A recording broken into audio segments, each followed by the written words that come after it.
সে তো খুবই ভালো একজন অ্যাক্টর। পার্সোনালি আমি খুব এনজয় করেছি কাজটি করতে। আমি তো আসলে প্রথম থেকেই জানতাম বন্ধু থেকে প্রেমিক অনেকের হয়, আমার আসলে হবে না। আমি আসলে নিজেকে খুবই লাকি মনে করি, আর এখনও সিনেপ্লেক্সে কাজল রেখা চলছে আপনাদের দোয়ায়। আর যখন নামিয়ে দেওয়া হয়েছিল প্রত্যেকটি সিনেমা, তখন আসলে দর্শকের চাহিদাতে আবার কাজল রেখা পুনরায় এসেছে। তো এটাই আসলে আমার অনেক বড় পাওয়া যে আমার প্রথম সিনেমা দর্শকরা আগ্রহ সহকারে এখনও দেখছে, ভালোবাসছে, আর আমি ভীষণ পরিমাণে আসলে দর্শকের ভালোবাসা পাচ্ছি এখনও অবধি। তো আমার জন্য এটা অনেক বড় পাওয়া।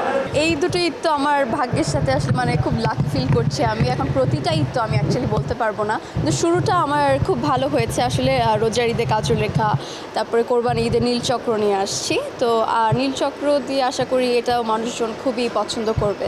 খুবই ভালো ছিল আসলে, ভালো লেগেছে কাজ করতে। সে তো খুবই ভালো একজন অ্যাক্টর, আর তার পাশাপাশি তার সাথে কাজ হয়েছে, এখন তার সাথে খুব ভালো বন্ধুত্ব আমার। তো সব কিছু মিলিয়ে সে কাজ আসলে খুব ভালো করে, এটা তো দর্শকও জানে, এটা তো বলার আর কিছুই নেই নতুন করে। আমি আসলে ভীষণ পরিমাণে এক্সাইটেড, কারণ কাজল রেখা দর্শক অনেক পছন্দ করেছে, আমি ভীষণ পরিমাণে ভালোবাসা পেয়েছি সত্যি কথা বলতে। আর নীলচক্র একদম এই জেনারেশনের গল্প, আপনার সোশ্যাল মিডিয়া কেন্দ্রিক। আমার মনে হয় যে কোনো বয়সের মানুষের এই গল্পটি খুবই ভালো লাগবে। আর পার্সোনালি আমি খুব এনজয় করেছি কাজটি করতে, কারণ ওখানে আমাকেও একদম অন্যরকমভাবে দর্শক দেখতে পারবে। আর শুভ ভাইয়ের সাথে কাজ করে আমার ভীষণ পরিমাণে ভালো লেগেছে।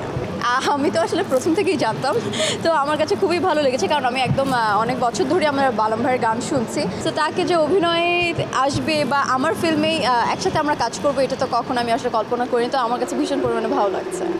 আমি বরাবরই বলে এসেছি, রাজ আমার খুবই ভালো বন্ধু একজন।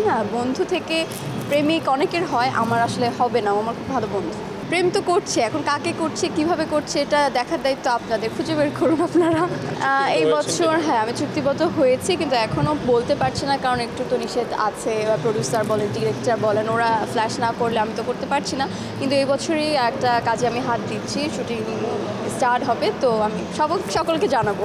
আমার তো মনে পড়ে ধামাকা যাবে, কারণ শাকিব খানের যে টিজারটা বের হয়েছে, আমি তো দেখে আমার কাছে মনে হয়েছে যে বাংলাদেশ মানে রাফি ভাই বা যে প্রডিউসার সবাই টিম মিলে ওরা যে সাহসটা করেছে, এটাই আসলে আমাদের জন্য অনেক। মানে বাংলাদেশে এত কম বাজেটে এরকম সিনেমা বানানো, আমি যখন টিজারটা দেখেছি, আমি রাফি ভাইকে বলেছি, আমি লিটারেলি টেনে 5বার দেখেছি, শেষ হয়েছে আবারও দেখেছি, শেষ হয়েছে আবারও দেখেছি।